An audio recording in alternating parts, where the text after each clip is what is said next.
আসসালামু আলাইকুম রহমতুল্লাহ বরকাত। দেখেন বাহরাইন বিশ্ববিদ্যালয়ের ভিতরের অবস্থা কত সুন্দর, সবুজ শ্যামল। আমি আজকে প্রায় 7 দিন থেকে আসতেছি এখানে, আরও 5-6 দিন আসবো। 12 দিনের জন্য আমরা দোকান নিয়েছি, এখানে ফুলের দোকান নিয়ে আসছি। তো সকাল ভোর 5টায় আসি, বিকাল এতে এখন যাবো 4টা পর্যন্ত।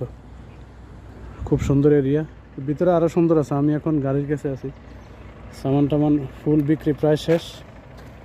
এখন ইনশাল্লাহ চলে যাব। ভোর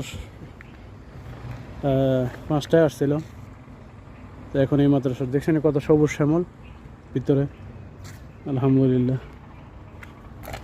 তো চলুন একটু ভিতরেও দেখাই। পিসাবাদ কার্টন ওকে।